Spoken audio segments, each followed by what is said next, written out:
पिछले भाग में आपने देखा केशु, एक गरीब किसान जिसकी बेटी मौत से लड़ रही थी, उसे बचाने के लिए केशु को चाहिए था बहुत सारा पैसा। वो भी तुरंत। तभी उसे एक रहस्यमयी तांत्रिक के बारे में पता चलता है। तांत्रिक कहता है अगर अपार धन चाहिए तो कर्ण पिशाचिनी को सिद्ध करना होगा, लेकिन ये रास्ता मौत से भी ज्यादा डरावना था। हर रात केशु ने ऐसे खौफ देखे जो किसी की भी रूह हिला दे।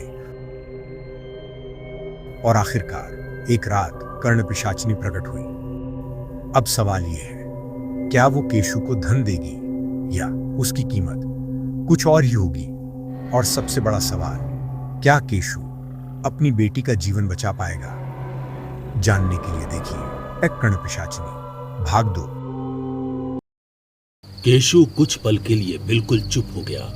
उस आवाज को सुनकर केशु के मन में सवालों के तूफान उमड़ रहे थे। क्या ये आवाज कर्ण पिशाचिनी की ही थी या ये एक माया जाल था जो उसकी तपस्या भंग करने की कोशिश कर रहा था?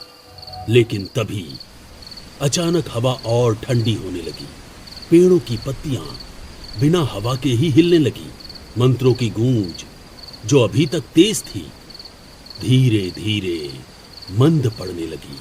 और तभी एक आवाज इतनी पास से आई कि मानो किसी ने उसके कान को छूकर फुसफुसाया हो। तुम पास हो गए केशु, अब अपनी आंखें खोलो। केशु का गला सूख गया, उसके होठ कांप रहे थे। ये वही आवाज है, ये मेरी अंतिम परीक्षा का फल है। शायद मैं सच में पास हो गया। उसने कांपते हुए धीरे धीरे अपनी आंखें खोली और जैसे ही उसकी नजर सामने पड़ी वो एक बिंदु पर जाकर ठहर गई। उसके सामने लाल कपड़ों में एक बेहद सुंदर स्त्री खड़ी थी। उसके लंबे काले बाल हवा में धीरे धीरे लहरा रहे थे। चांदनी उसके चेहरे पर पड़कर उसे चांदी की तरह चमका रही थी। उसकी त्वचा सोने के जैसे दमक रही थी, होठ खून से भी ज्यादा लाल, और वो हल्की मुस्कान के साथ केशु को नशीली निगाहों से देख रही थी। उसका रूप इतना मोहक था कि मानो कोई स्वर्ग की अप्सरा धरती पर उतर आई हो। वो सच में किसी मेनका जैसी प्रतीत हो रही थी। केशु उसकी सुंदरता में इतना खो गया कि उसने एक बहुत बड़ी बात पर ध्यान ही नहीं दिया। उस स्त्री की परछाई जमीन पर पड़ ही नहीं रही थी, लेकिन केशु को जैसे अब इस बात से फर्क ही नहीं पड़ रहा था। वो तो बस उस स्त्री की आंखों में आंखें डालकर देखे जा रहा था, जैसे उस स्त्री ने उसे वश में कर लिया हो। अब उनमें सिर्फ लालच था और धीरे धीरे कामुकता की धुंध उसके दिमाग पर छाने लगी थी। अरे ये स्त्री नहीं, ये तो स्वर्ग से उतरी हुई अप्सरा है। इसके सामने तो दुनिया की हर स्त्री फीकी लगेगी। अगर ये मेरे जीवन में आ जाए तो मेरी हर रात रंगीन हो जाएगी। उसकी आंखों में अब वासना और लालच का तूफान उमड़ रहा था। डर अब पूरी तरह गायब हो चुका था। तभी वो स्त्री हल्के से शर्मा कर मुस्कुराई, लेकिन उसकी मुस्कान अजीब थी। मुस्कान होठों पर थी, पर उसकी आंखें ठंडी और वासना से भर चुकी थी। हाँ, जरूर, मैं आपको अपने घर ले जाने के लिए तैयार हूँ। चलिए मेरे साथ। मैं तुम्हारे साथ जरूर चलूंगी केशु, लेकिन उससे पहले तुम्हें मुझे कुछ वचन देने होंगे। केशु ने बिना सोचे जवाब दिया। हाँ, मुझे पता है, आप बोलिए, मैं आपके हर वचन से बंधने के लिए तैयार हूँ। कर्ण पिशाचिनी हल्के से मुस्कुराई, फिर उसकी आंखों में एक अजीब चमक उभरी।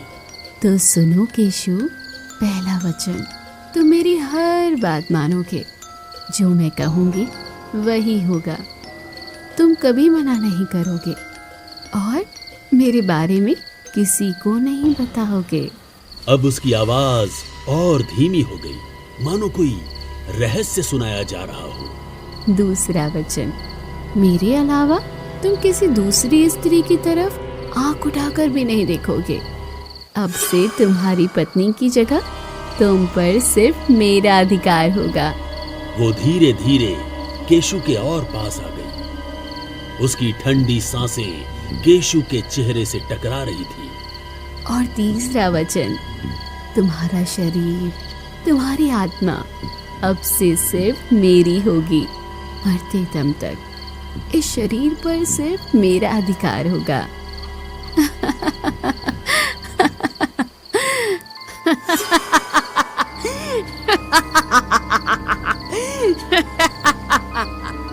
केशु का दिल जोरों से धड़कने लगा।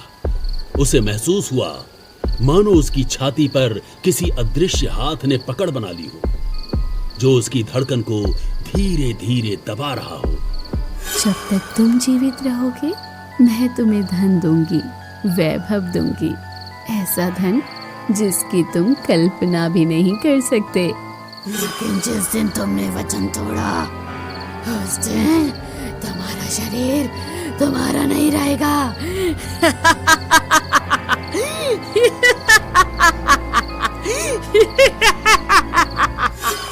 केशु के मन में डर से ज्यादा लालच था। उसने कांपते हुए हाथ आगे बढ़ाया। मैं ये वचन देता हूं, आज से मैं तुम्हारा हूं, तुम्हारे हर वचन का पालन करूंगा, बस मुझे खुश कर दो। जैसे ही उसके शब्द पूरे हुए, कर्ण पिशाचिनी ने उसका हाथ पकड़ लिया। उसका स्पर्श बर्फ से भी ज्यादा ठंडा था और उसी क्षण केशु की कलाई पर काले धुएं का एक निशान उभर आया, मानो किसी ने जलती राख से कोई रहस्यमयी चिन्ह बना दिया हो। केशु दर्द से तड़प उठा, लेकिन कर्ण पिशाचिनी बस मुस्कुरा रही थी। इस बार उसकी मुस्कान में दया नहीं थी, सिर्फ स्वामित्व था। और अब केशु समझ भी नहीं पाया था कि उसने अपनी जिंदगी नहीं, अपनी आत्मा बेच दी थी। केशु रोते हुए जमीन पर बैठ गया था। उसकी आवाज कांप रही थी। तुम्हें तो पता है कि मैंने तुम्हारी तपस्या क्यों की। आज मैंने जो भी किया है वो मजबूरी में किया। मेरी बेटी की जान खतरे में है। अगर कुछ दिनों में उसका इलाज नहीं हुआ तो वो मर जाएगी। मुझे पैसों की बहुत जरूरत है। मैं अपना सब कुछ तुम्हारे नाम कर दूंगा, अपना शरीर, अपनी आत्मा, अपना मन। बस मुझे किसी भी तरह से माला माल कर दो। इतना पैसा दे दो कि मुझे कभी भी किसी के आगे हाथ न फैलाना पड़े, लोग मेरी दौलत के आगे झुक जाएं। तभी हवाएं जोर जोर से चलने लगी और कर्ण पिशाचिनी अचानक से हल्की मुस्कान के साथ केशु के एकदम करीब आई और उसके कान के बिल्कुल पास एक फुसफुसाती आवाज गूंजी। तुम चिंता मत करो केशु, मैं तुम्हें इतना धन दूंगी, यश दूंगी। आज की रात तुम इतने अमीर हो जाओगे, तुम्हारी आने वाली पुश्तें भी गिन नहीं पाएंगी। अब एक काम करो, जाबाली के जंगल के पास अंग्रेजों के जमाने का किला है। उस किले के सामने एक बड़ा बरगद का पेड़ है। उसके पास की जमीन तुम्हें हरे रंग की दिखाई देगी। वहीं गड़ा हुआ है सोने का खजाना। लेकिन याद रखना, ये काम तुम्हें जल्दी करना होगा। अगर देर की तो वो तुम्हें जिंदा नहीं छोड़ेगा। अब जाओ, जल्दी से जाकर वो धन निकाल लो। कौन जिंदा नहीं छोड़ेगा? हर बात बताई नहीं जाती, जब वहां जाओगे सब पता चल जाएगा। बस इतना याद रखना, ये काम तुम्हें वहां बहुत जल्द करना होगा। आवाज अचानक गायब हो गई। केशु के चेहरे पर उम्मीद की एक चमक आ गई, लेकिन जान जाने का डर भी था। केशु अपनी बेटी की जान बचाने के लिए कुछ भी करने को तैयार था। इसलिए वो बिना एक पल सोचे कुल्हाड़ी उठाकर उस किले की तरफ निकल पड़ा। रात का अंधेरा, सुनसान रास्ता। धीरे धीरे केशु किले की तरफ पैदल बढ़ता जा रहा था।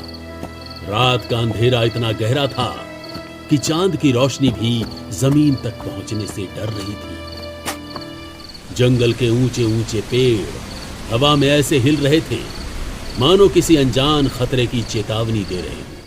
हर कदम के साथ सूखे पत्तों की चरमराहट सुनाई देती और उस आवाज में ऐसा लग रहा था जैसे कोई और भी उसके पीछे पीछे चल रहा हो। केशु ने एक बार पीछे मुड़कर देखा, लेकिन वहां कोई नहीं था, सिर्फ काली रात और पेड़ों के बीच झूलता हुआ अंधेरा।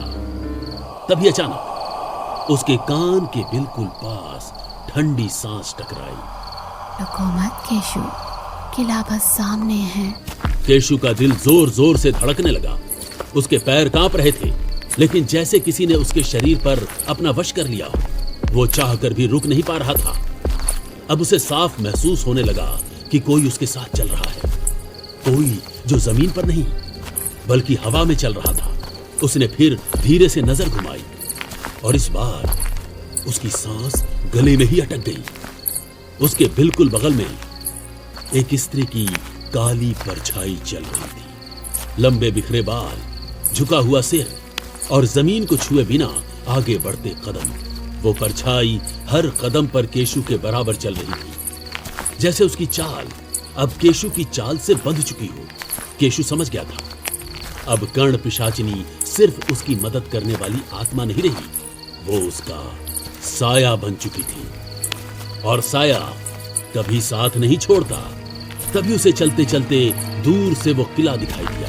केशु के कदम अब उस किले को देखकर जल्दी जल्दी चलने लगे और पलक झपकते ही आखिरकार वो किले तक पहुंच ही गया। वहां पहुंचते ही सबसे पहले उसने किले के चारों तरफ नजर मारी। किला बिल्कुल जर्जर और डरावना था। दीवारों पर काई जमी हुई थी और हर तरफ सन्नाटा पसरा हुआ था। फिर उसकी नजर किले के सामने गई। वहां एक बरगद का बहुत पुराना पेड़ था, जिसकी लताएं किसी भूत की आकृति के जैसे लग रही थी। और उसने जब वहां की जमीन देखी तो उस जगह की मिट्टी दूसरी जगह की मिट्टी से अलग थी। सच में वहां की मिट्टी का रंग हल्का हरा दिखाई दे रहा था। केशु समझ गया यही जगह है। उसने बिना समय गंवाए तुरंत खुदाई शुरू कर दी। एक एक करके कुल्हाड़ी के वार मिट्टी पर किए जा रहे थे और कुल्हाड़ी मिट्टी में धंसती जा रही थी। तभी अचानक कुल्हाड़ी किसी कठोर चीज से टकराई। केशु के हाथ कांपने लगे। उसने तेजी से मिट्टी हटाई और कुछ ही देर में जमीन के अंदर से एक पुरानी सड़ी गड़ी लकड़ी की संदूक मिट्टी के अंदर आधी धसी हुई दिखाई दी। उसकी लकड़ी इतनी पुरानी थी कि जैसे बस छूते ही टूट जाएगी, लेकिन उस पर अजीब अजीब अंग्रेजी निशान बने हुए थे, मानो वो किसी साधारण आदमी की नहीं बल्कि किसी शापित खजाने की संदूक हो। केशु ने चारों तरफ घबरा कर देखा। रात का सन्नाटा, बरगद का पेड़ हवा में धीरे धीरे हिल रहा था और उसकी टहनियों से अजीब सी कराहने की आवाज आ रही थी। केशु ने हिम्मत करके संदूक को पकड़कर ऊपर उठाना चाहा। तभी पीछे कहीं सूखी पत्तियों पर किसी के चलने की आवाज आई। केशु का हाथ वहीं रुक गया, उसका गला सूख गया। उसने धीरे धीरे गर्दन घुमाई। आवाज बरगद के पेड़ की तरफ से आ रही थी। वहां घना अंधेरा था, लेकिन उस अंधेरे के बीच एक काला साया खड़ा था और उसकी आंखें एकदम लाल जैसे जलते हुए अंगारे। केशु की सांसें तेज हो गई। वो साया बिल्कुल भी हिल नहीं रहा था, बस सीधे केशु को एकटक देखे जा रहा था और उसके हाथ में एक पुरानी अंग्रेजों वाली बंदूक थी। हवा अचानक ठंडी हो गई। पेड़ की टहनियां और तेज हिलने लगी और फिर वो साया धीरे धीरे केशु की तरफ चलने लगा। उसके कदमों की आवाज सूनी जमीन पर गूंज रही थी। जैसे जैसे वो पास आ रहा था, उसका चेहरा साफ दिखाई देने लगा। फटा हुआ कोट, लेकिन खून से सना चेहरा, आंखें पूरी लाल और होठों पर एक खतरनाक मुस्कान। वो एक अंग्रेज का भूत था जो अपने खजाने की रखवाली कर रहा था। और जब उसे लगा कि कोई उसके खजाने को छीनने आया है, भूत ने बंदूक सीधी केशु की तरफ कर दी और एक भारी डरावनी आवाज गूंजी, this is my treasure. Keshu का पूरा शरीर कांपने लगा। उसे लगा अभी गोली चल जाएगी। तभी उसे अपनी बेटी की याद आई। चाहे कुछ भी हो जाए, मैं ये खजाना लिए बिना यहां से नहीं जाऊंगा। उसकी आंखों में आंसू आ गए और वो घबराकर चिल्लाया, मुझे माफ कर दो, मुझे ये खजाना अपनी बेटी को बचाने के लिए चाहिए।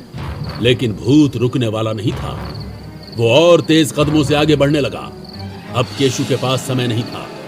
उसने जल्दी से कुल्हाड़ी उठाई और पूरी ताकत से संदूक के ताले पर वार किया। पहले वार में ताला नहीं टूटा। पीछे से भूत की आहट केशु को साफ सुनाई देने लगी। उसे लगा कि वो बस पास आने ही वाला था, इसलिए उसने जोर से ताले पर दूसरा वार किया और ताला टूट गया।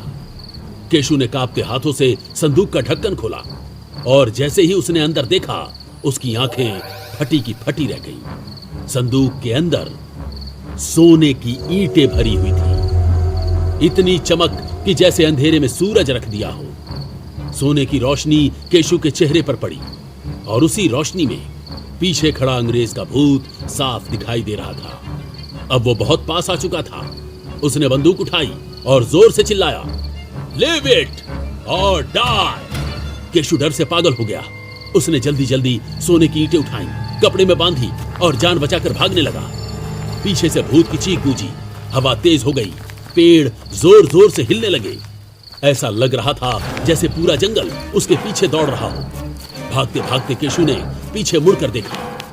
वो अंग्रेज का भूत अब दूर खड़ा था, लेकिन उसकी लाल आंखें अभी भी जल रही थी और वो धीरे धीरे धुंध में गायब हो रहा था। केशु दौड़ते भागते अपने घर पहुंचा, दरवाजा बंद किया और जमीन पर गिरकर हाँफने लगा। उसके हाथ कांप रहे थे, लेकिन उसके सामने सोने की ईंटों से भरा कपड़ा पड़ा था। आज केशु सारा सोना घर ले आया था। उसे लगा अब उसकी किस्मत बदल गई। सोने की ईंटों को देखकर वो पागल सा हो गया और जोर जोर से हंसने लगा। लेकिन केशु इस बात से अनजान था कि ये हंसी उसके जीवन की आखिरी हंसी बनने वाली थी।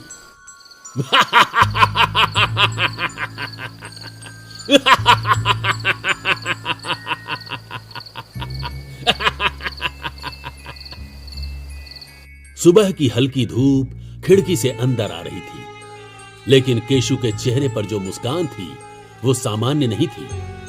उसकी आंखों में एक अजीब चमक थी, जैसे रात में कुछ ऐसा हुआ हो जो इंसान को बदल देता है। केशु धीरे धीरे अपनी पत्नी के पास गया। अरे भाग्यवान, गुड़िया कहाँ है? वो तो अभी सो रही है, रात भर उसे बुखार था। केशु कुछ पल चुप रहा, फिर अचानक उसकी आवाज बदल गई। अभी तक सो रही हो? जाओ उसे उठाओ और तुरंत डॉक्टर के पास ले जाओ।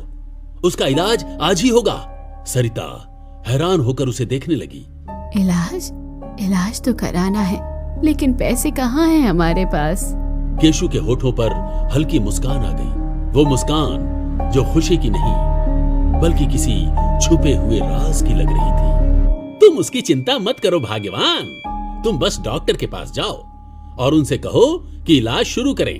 मैं बस थोड़ी देर में पैसे लेकर आता हूँ। इतने पैसे कहाँ से आएंगे जी? मैंने कहा ना, तुम जाओ इलाज करवाओ, मैं आता हूँ सुनार के पास से।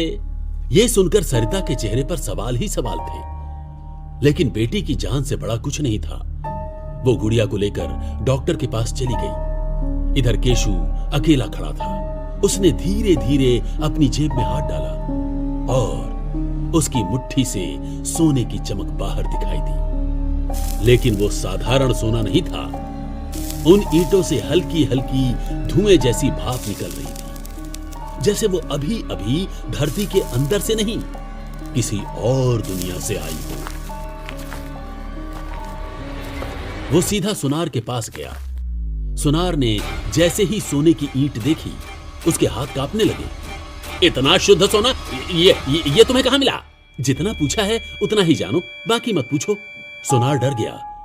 उसने नोटों की गड्डी तुरंत केशु को पकड़ा दी। उन गड्डियों को देखकर केशु पागल सा हो रहा था। कुछ घंटों बाद गुड़िया का इलाज शुरू हुआ। डॉक्टर भी हैरान थे कि अचानक इतने पैसे कहां से आ गए, लेकिन इलाज सफल हुआ। गुड़िया की जान बच गई और घर में खुशियां फिर से लौट आई। धीरे धीरे केशु ने एक एक करके वो सोने की ईंटें बेच दी, जिससे केशु बहुत अमीर बन गया। उसने गांव में बड़ा बंगला खरीदा, महंगी कार खरीदी। अब वो सूट बूट में घूमता था, लेकिन गांव वाले कहते थे रात के समय उसके बंगले की छत पर एक औरत खड़ी दिखाई देती है। लंबे बाल, हवा में लहराते हुए सुंदर चेहरा, और वो हमेशा केशु के बगल में खड़ी रहती।